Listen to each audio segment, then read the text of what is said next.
What do you make of Jordan Peterson's family's all-meat diet from an evolutionary perspective? Notably, it ostensibly cured the daughter's arthritis and assorted health problems for Jordan. Is there a possible benefit to certain people of niche diets? So that second question is different and easy. Yes, there's a possible benefit to certain people of niche diets. There's not going to be one best diet for all people. And depending on what your lineage is, what your ancestors ate, especially if you are very rare and don't come from an agricultural background, if you're of a lineage in which agriculture is very, very new, it's much more likely actually that a niche diet might have health benefits for you.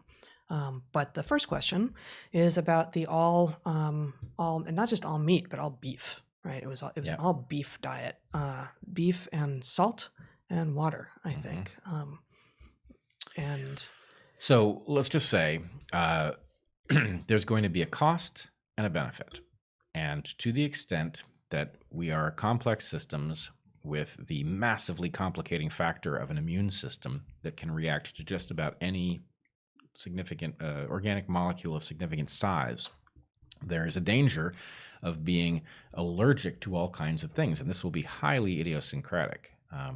So some of us are facing a kind of a general problem. I have a sensitivity to wheat that actually makes anything that has had any contact with wheat at all trigger a inflammation cascade. But one can imagine things that are much harder to avoid than that. And that if you edit the diet down to something like beef, you might eliminate a huge fraction of these things. Now, the problem is that will cause deficits of certain things. Not that many, because it's meat, and meat is going to contain trace amounts of almost everything you need, but not everything.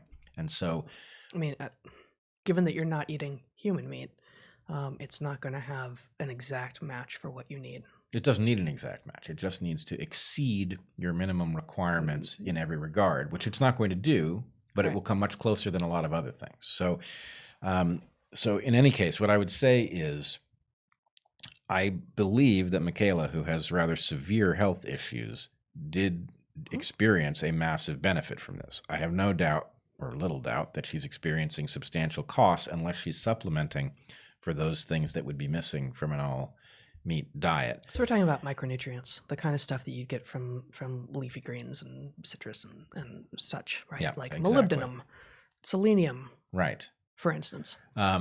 So anyway, yes, niche diet. Selenium. Yes. Selenium's in the diet, isn't it? There will be some. Is selenium an essential? I don't know. All right.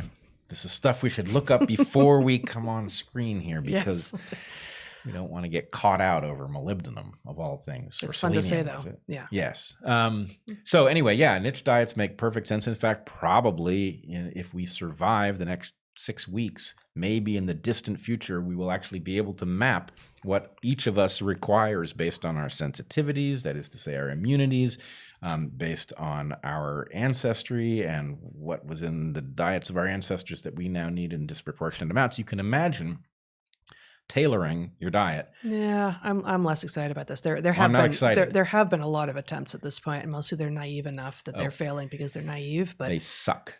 I'm not saying they don't, but I am saying, I mean, as you know, the cost I was paying for not realizing that I had an allergy to wheat for all of those years was so gargantuan that the idea of some sort of screening that could say, actually, these things are a particular problem for you, these things are safe, and here's something that you have disproportionate needs for, in principle, could be very valuable. Obviously, you tried to get screened and nothing ever came back as positive for wheat. And when you finally just said, well, to hell with the experts, I'm gonna do this elimination diet approach, and started adding things back in, it became very clear what your actual problem was. And so I would just add, with regard to an all meat diet, that doing elimination diets in order to figure out what, if anything, in your diet is making you sick is an excellent approach, far better than treating symptoms with drugs, for instance.